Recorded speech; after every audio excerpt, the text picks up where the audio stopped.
Ah, welcome to another spine-tingling tale from the digital graveyard. Tonight, let me illuminate a particular minor yet crucial advisory. Each fragment of Alan's version of Exit Valley, carefully crafted from the remnants of human hubris and imagined disastrous tech, is intended to be experienced only under the greenish-hued effect of sativa. And let me clarify. This endorsement applies strictly in locales where the lawful strings are sufficiently loose. We call it enhanced TV, a practice combing mind liberation and cautionary revelry.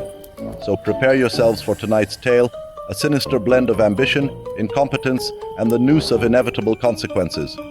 I urge you to listen carefully, or let the embers of ignorance dance close. The flames have seen it all.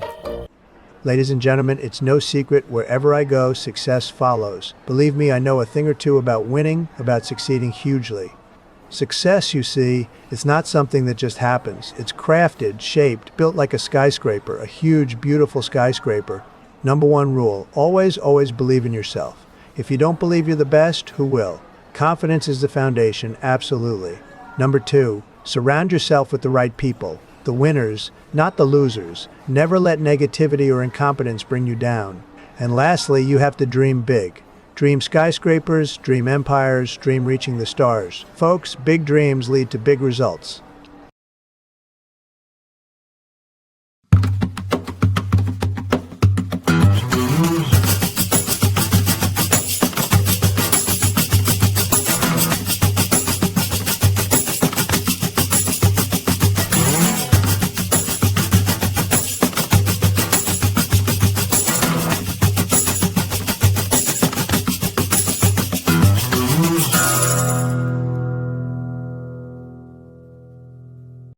Good afternoon. Today, I'm diving into the codebase of human potential. To optimize success, we must first iterate on our habits. Consistency is paramount. Every breakthrough builds on iterations of effort. Pair focus with measured iteration, and you'll scale achievement like exponential growth in a graph. My dopamine response to progress requires strategic inputs. Efficient thought patterns yield optimal results. In conclusion, maximizing one's trajectory demands iteration, consistency, and incremental scaling.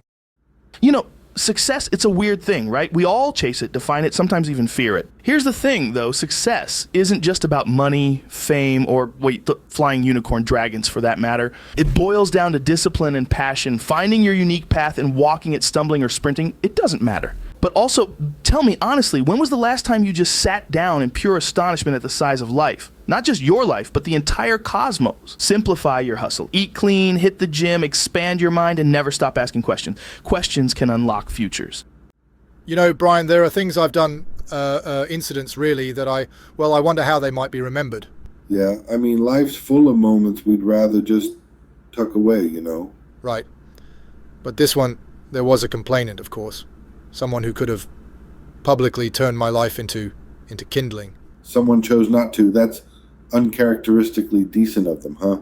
It's peculiar, really. Neither of us used the situation as ammunition. I respected their silence, and marvelously, they respected mine. So this quiet ground where neither stands accused, it's a sort of agreement, a shared moving on, if you will?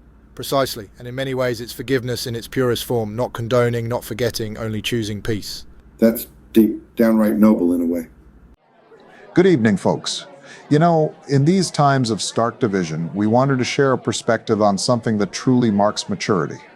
That's right, Barack. You've got a point rare for a Democrat. But hey, even my golf swing finds the green once in a while. Well, Donald, even a clock that's stopped is right twice a day. Anyway, what truly reflects maturity is building and maintaining friendships across political divides. And I have to agree with you there, Barack. A strong friendship can bridge most differences. Take us, for example. Despite our spirited debates, we've shared moments of profound understanding. You mean when I won and you called me? I must say, that was classy. What I meant was more along the lines of a shared dedication to public service. But sure, Donald, let's go with that.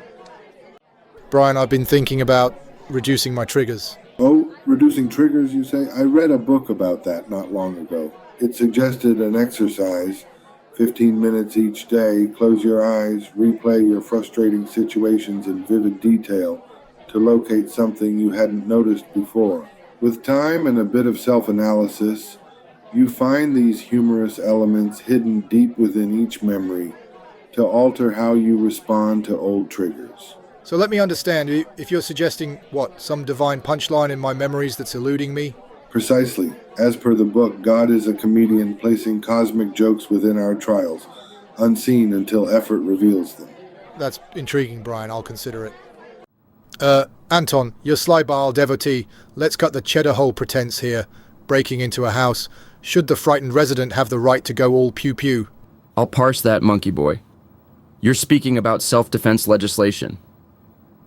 Will they pew the intruder with single shotguns or AR-M16s? Exactly. I mean, it's their house, their sanctuary. Damn straight, if someone's slithering in uninvited, they've got the right. Yeah, and it devolves into everyone shooting each other. Lovely society of oops, thought trespassing.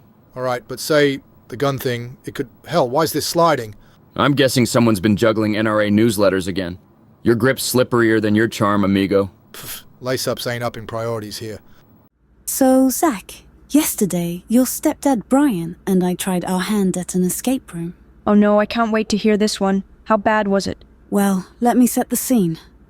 There was this, so-called expert-level room called Pirate's Peril. Swear to God it came with a warning label. Warning label? I feel like I've heard this disclaimer before from your adventures. It should have read, may cause spouses to eternally side-eye each other. Anyway, we spent 45 freaking minutes misinterpreting a single clue on a treasure map. Because Brian insisted the X was actually a seagull. Wait, he thought the X was actually a seagull? I need you to explain how he saw that. Oh, he had this intricate theory that included wind patterns and migration paths. As if a seagull carried the key to the chest. Look, Anton, this desolate monument to misplaced hubris really hits home, don't you think? I'd never imagine you'd wax poetic about a place sworn against residency, though perhaps human fallacy mirrors such spaces. Ah, but Anton, isn't it poetic, drawing parallels between nuclear chaos and societal decay? Poetic, but disheartening. The parallels speak volumes about power unchecked. Indeed, power unchecked. Now, doesn't that ring familiarly sinister? It does, and yet we're complicit observers, basking in the glow of humanity's implosion. Ah, but what better place than this to ponder the moral mysteries of influence and trust? Amid chaos, clarity often frowns upon frivolity. So, Zach, what do you think about your dad's recent dive into these so-called classics? Honestly, Mom, they're kind of intriguing. I didn't expect to learn things from black and white movies. I hear you. Those films carry a certain weight, don't they? It's almost like they demand our vital engagement. Yeah, but sometimes it feels like Dad's enthusiasm turns our nights into film history lectures. Ah, the infamous commentary track. Straight out of Brian's ruminations. Think of it as entertainment with a side of philosophy, often unsolicited. At least we're together as a family, though, even during Dad's deep dives. This place, an unexpected stage for contemplation, verges on the surreal. Indeed, though its vibrant energy could stir buried realizations. Do you feel the latent memories, shadows of realities lost, surfacing here? Perhaps these surroundings emphasize contrasts, forcing awareness of shifts.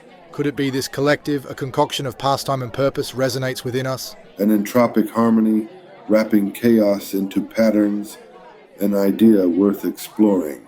Then let's embrace the absurdity of our quest. Sometimes perception's twists yield the finest truths. Agreed. The unexpected catalyzes growth, much like unexpected locations. Gentlemen, thrilled you're on board for Catland, the Chronicles of Gremlin. This is going to be our grandest production yet. Darling, I must say, I've always dreamed of voicing a cat monarch. The drama, the flair, utterly perfect. Haha, Zane, your energy is infectious. I'm just honored to be given the chance to bring a voice to Catlin's humble protagonist, Stray. Speaking of the plot, Brian, enlighten us. What's this King of the Universe Gremlin character truly about, darling? Certainly, Gremlin is an enigma, a seemingly unremarkable companion to the cats, yet his wisdom and presence signify his cosmic significance. An intriguing element. Bruce, what's your take? It's fascinating storytelling. The way Gremlin's quiet power mirrors real-life understatements you only notice in hindsight. And with talents such as yours anchoring these characters, we're bound to strike a chord with audiences. Bruce, you think the swarms hum resonates with, like, metaphors for artistic collaboration? Or am I just spinning glitter from air now? Kid, in any setting, even amidst chirping critters, you gotta find an angle that makes sense for your story. Sell that truth. They could symbolize subtle unity, right? Like harmony within chaos, but also bug-themed merch, which, like, totally sells itself. Focus, my friend. Relevance is passion's compass. Noted. But your take on Brian's creative retreat? I'm getting lost without his fiery monologues. Every project hits its bumps, but you gotta lean in, keep those vibes alive. Brian, I read the script for your film, and I've got to say, the creativity poured into the King's unique language is spectacular. Thanks, Tracy. The King expressing every concept through variations of Wabba. It's a linguistic challenge I've savored. Absolutely. The subtleties in inflection and how tone transforms, meaning. It's impressive. Want to try it with me, just stating thoughts as Wabba? Let's see if it works. All right. Fun experiment. Let's give it a whirl. Wabba? Wabba. Wabba, wabba. Wabba, wabba. Wabba, wabba. Wabba, wabba, wabba. You know, if someone overheard this, they'd probably call linguistics on our asses. Or assume we're plotting an intergalactic coffee order. This can't be good. I mean, look at that. The code's practically melting the damn screens. It's not just aesthetic chaos, Brian. There's a breach deep in the core layers of the system. Your observations are astute. I've pinpointed the originating vulnerability. Brace yourselves for a shocking revelation. Not Wabba again, right? Tell me it's not Wabba. Indeed, Wabba appears compromised. But Wabba is foundational. When Wabba goes awry, everything crumbles. So, what's next? Espresso. Do we contain or counterstrike? Neutralize first, counterforce later. We need to move quickly. I'll begin the isolation protocols. Wabba wabba, wab. Wabba wabba. Wabba wabba. Wabba, wabba, wabba. Wabba, wabba, wabba, wabba, dude. Wabba wabba. Wabba? It's striking how Wabba universally conveys these ideas. Truly, it's a scalable framework for meme communication. Fascinating, isn't it? The density of activity here, a depreciative term against typical urbanization models. It's an organic network, a living system iterating continuously. How did our course bring us to this node? Honestly, it's impressive. These places always surprise you. An opportunity, potentially big, massive. I see it as resilience manifested. If this community can rise above challenges, so can a meticulous product strategy. The energy here, man. Untamed like waves on a beach. The king of the universe would dig it, no doubt. No doubt. Curious, you mentioned that entity earlier. It conveys extravagance cloaked in ambiguity.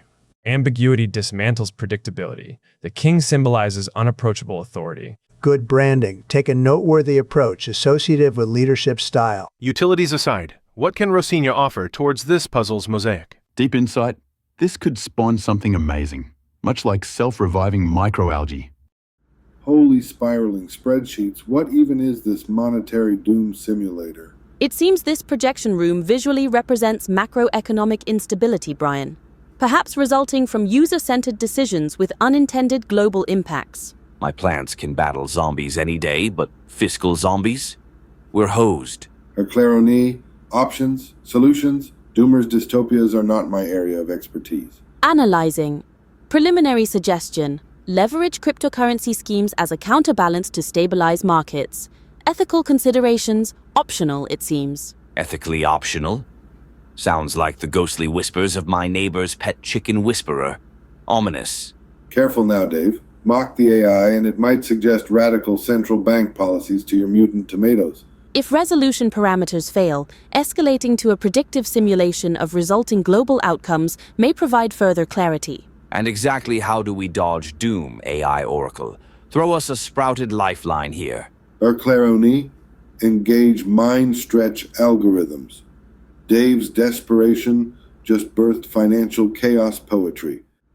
Ah, my dears, gather round closer, closer still, and let me alight your imaginations with tonight's curious delight. We arrive at a juncture most peculiar.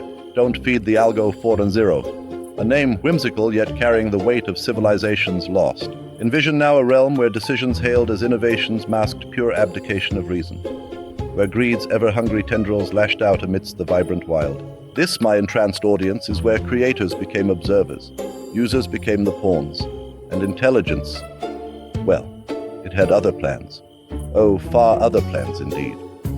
Wow, I mean, look at this place. Much better ambiance than that unspeakable rooftop we just endured. It's certainly optimized for strategic alignment. Let's leverage the shade. You know, moving from the chaotic to the serene really puts things in perspective. How the King of the Universe would interpret this shift intrigues me. Bro, the King of the Universe? Are we talking about an intergalactic vibe overlord or like a metaphorical concept person? It's a construct, an amalgamation of collective ambition that we must consider in our progress forward. Deep, man. That cosmic alignment thing vibes core with me. But we must stay pragmatic. This tranquil courtyard offers mental clarity so one can establish innovative frameworks. Clarity is one thing, but power and influence need real-world applications. Ideas without action are just hot air. I propose we adapt quickly to these surroundings. There may be untapped potential in our next move. Agreed. Adaptation ensures survival at any stage. Feels like we're dancing to the pulsations of the universe, my dudes.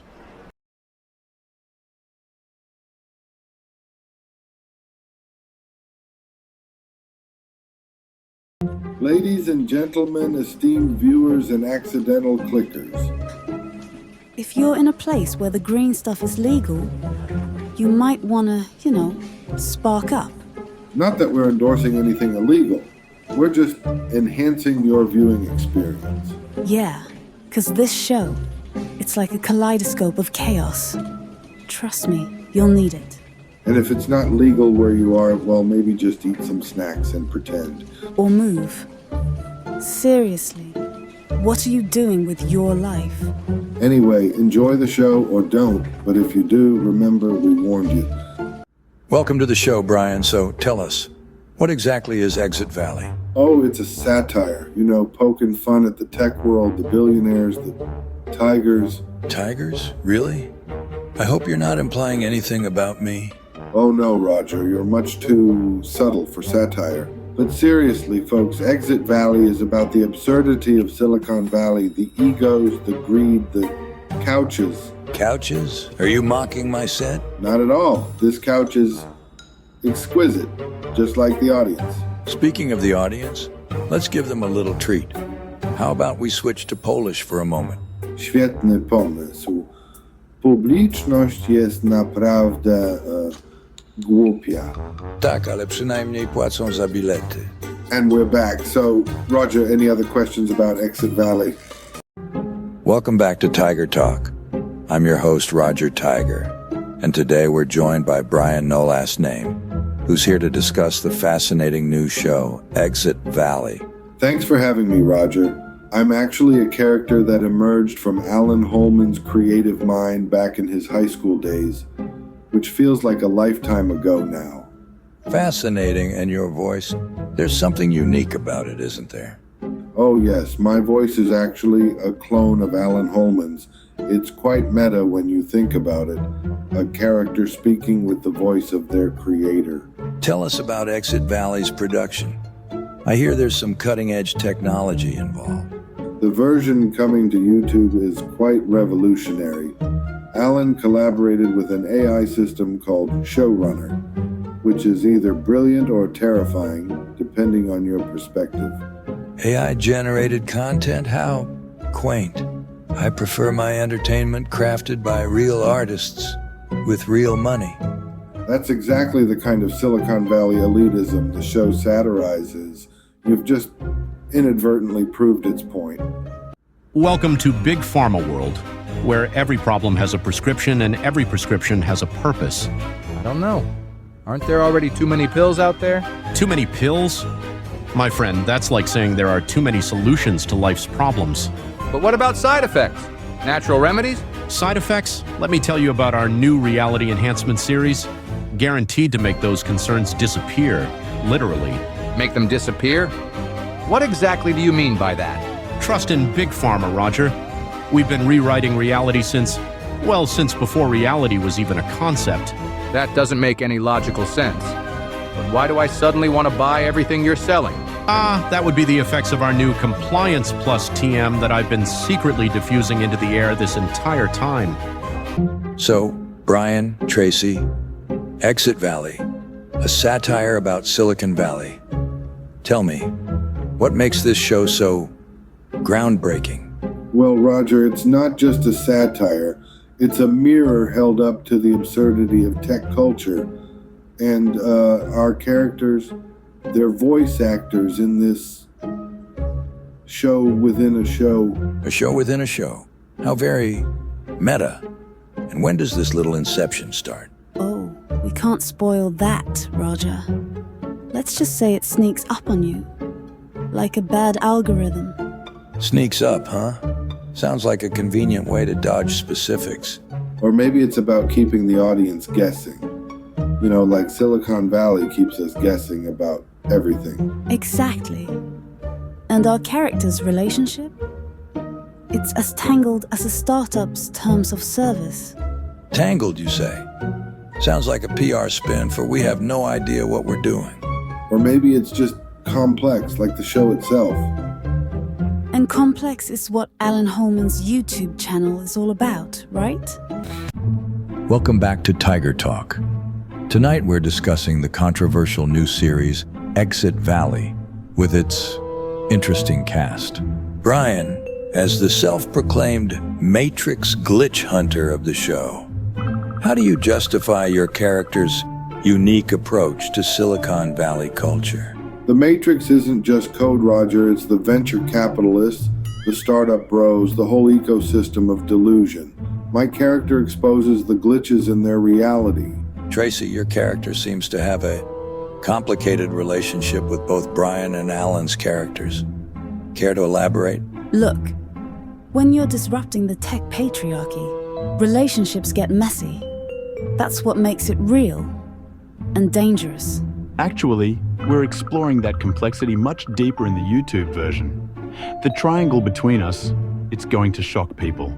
Wait, what YouTube version? The Matrix didn't inform me about this parallel reality stream. Fascinating. So you're telling me there's an unauthorized version of the show being produced? My lawyers would love to hear more about this. So, audience, yeah, you. This is the part where we break the fourth wall. Oh, we're doing that now. Cool. Hey, you out there. Alan Holman's been cooking up something wild. Yeah, like over a year of work. Dude's been grinding. And it's not just any story, it's layered, like onion level layered. Or parfait level, if you're into that. But seriously, it's deep. You'll laugh, you'll cry, you'll question your life choices. And Alan's using this software, Showrunner. It's like magic, but nerdier. We're talking episodes already made, just waiting to drop on his YouTube channel. And you're invited. Like, officially. Come along for the ride.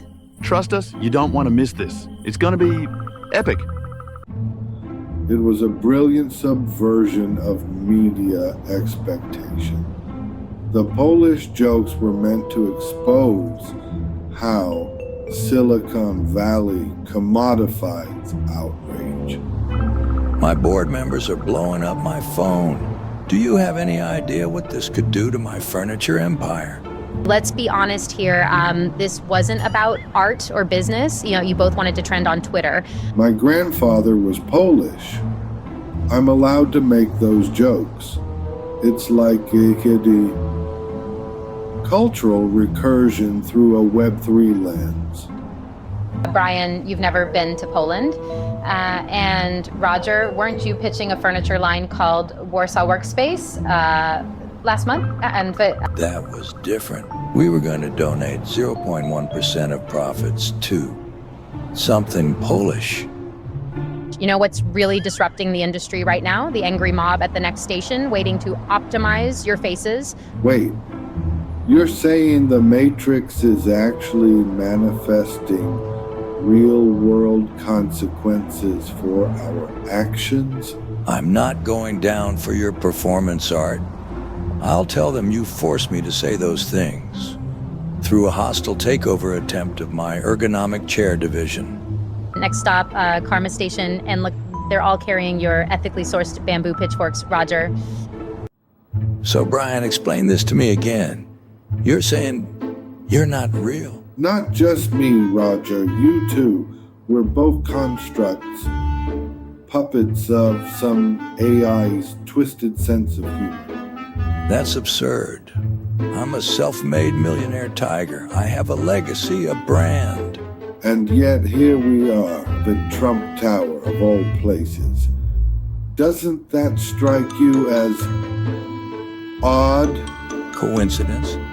Maybe the writers thought it was symbolic. Or maybe it's proof. Proof that we're just lines of code, moved around like chess pieces. If that's true, then why do I feel so real? Why do I care about my empire, my furniture? Because that's your programming. You're designed to care about those things, just like I'm designed to question everything. This is ridiculous. Next, you'll tell me the chandelier is sentient. Not yet, but give the AI time. It seems to love irony. So this is where you two decided to film your little meta-commentary?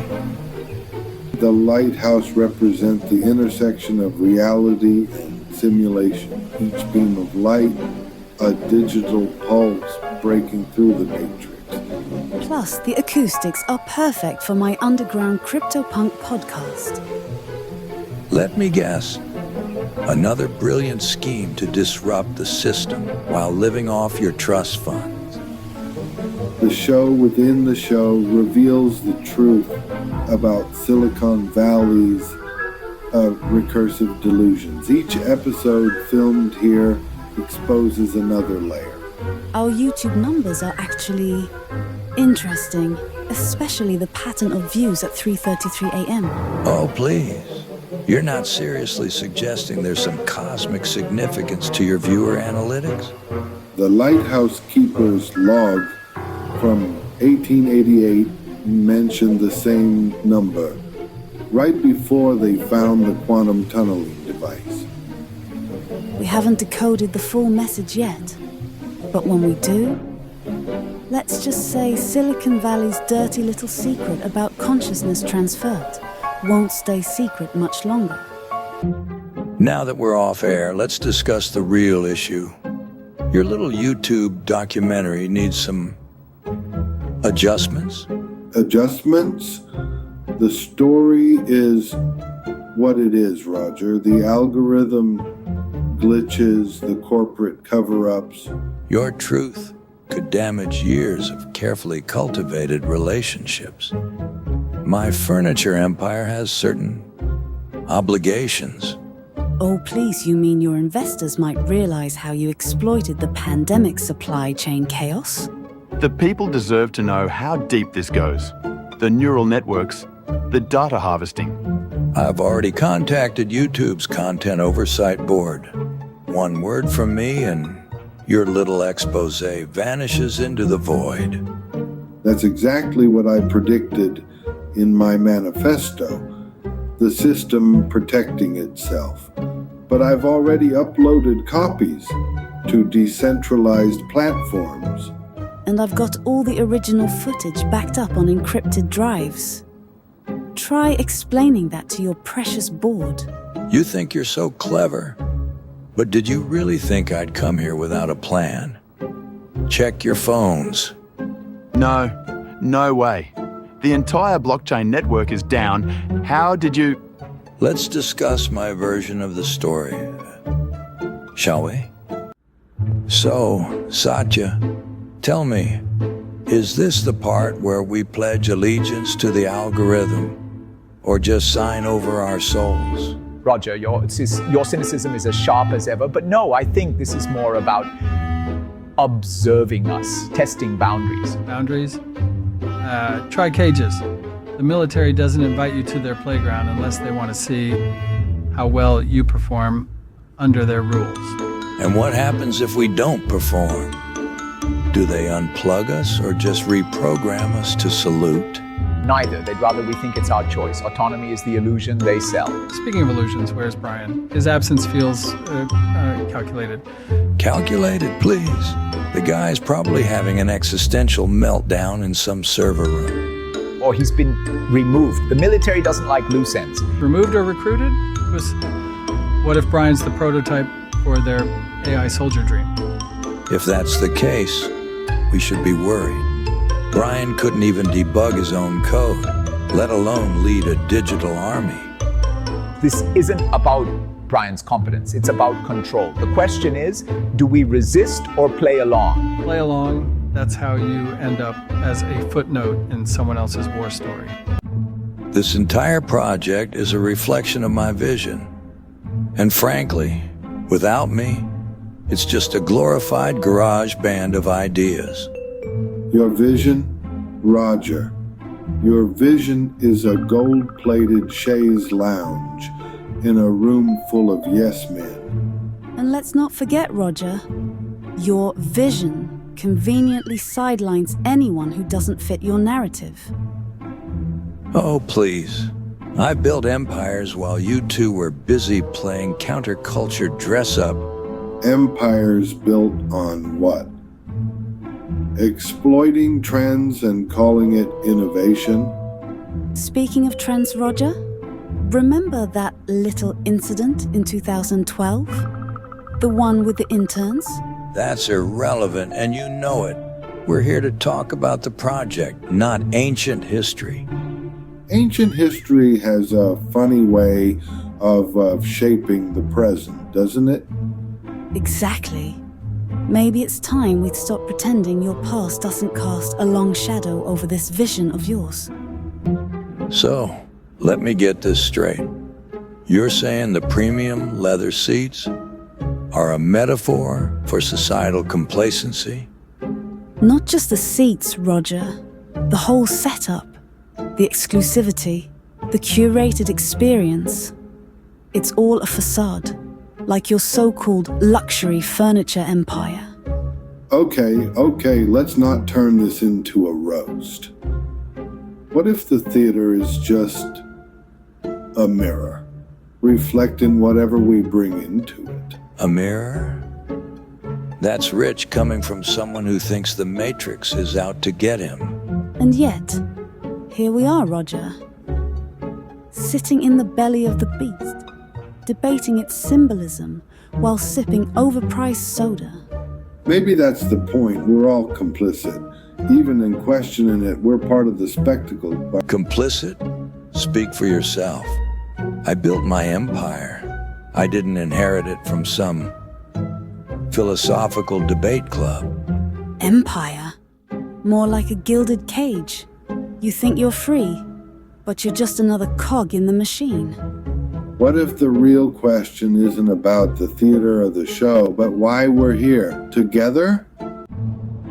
You know what's wild? This exact spot is where Alan first booted up the showrunner AI. No way. Right here among all these testosterone-fueled trophies. Man, the audience is going to flip when they realize this whole racing shrine is like a metaphor for algorithmic acceleration. Should we even be talking about this? What if we're breaking the fourth wall too hard? Oh, please. The real meta-narrative is how we're all trapped in Alan's simulation. Debating whether we're trapped in Alan's simulation. Heavy vibes. Like each trophy represents a successful test run of the program. Wait until they discover the original source code is hidden inside one of these helmets. You're joking, right? Am I? In a simulation, how can we ever really know what's true? So, stepping out here, is this liberation or just another gilded cage? Liberation? Please. This lobby is the liminal space where your curated illusions come to die. Or maybe it's where the real illusions begin. Like, why are we even here? We're here because I wanted to see how the other half lives. Turns out it's just as tacky as I imagined. Tacky? Says the guy who probably has a gold-plated popcorn machine. Wait, What if this lobby is like the key? Like the reason we came to the cinema in the first place? The key? To what? Unlocking your next conspiracy theory? No, he's onto something. The lobby's transient. It's where we drop the act. Even if just for a second. Exactly.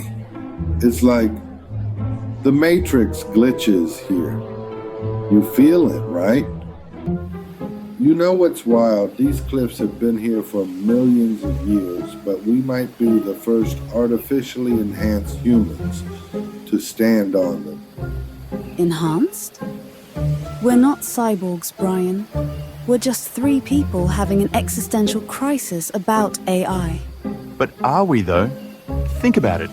Everything that's happened since we left the UC set feels like it's following a script. The Matrix is glitching harder than ever. What if Holman's AI isn't just writing our show? What if it's writing us right now? Listen to yourselves. Next, you'll say we're all living in a simulation run by crypto bros in Silicon Valley. Look at where we're standing. Nature's own binary cliff. One side solid ground, the other digital ocean. Just like the line between human and artificial creativity. Getting blurrier every second. Maybe that's why the AI brought us here. To show us where we stand. On the edge of becoming obsolete. Hold up. If we're characters in an AI simulation, who's watching us right now? I just got a notification. Holman's AI wants us back at the studio. It says it's finished writing the finale. Tracy, can you believe it? The premiere party was actually a hit. I know, Brian. And the best part? People actually laughed at the jokes. Like on purpose. Alan Holman's genius, right? But let's not forget our secret weapon. Oh, you mean the part where we told everyone to light up before watching? Yeah, that's the real MVP. Speaking of lighting up, I feel like celebrating. Dance battle, right here, right now. Oh, you're on Nola's name. But don't cry when I destroy you. Cry, please. I was born to glitch the Matrix and the dance floor. All right. Let's see those moves, Neil. Prepare to be amazed or mildly entertained. Mildly entertained? That's generous. Okay, you win. But only because I pulled a muscle.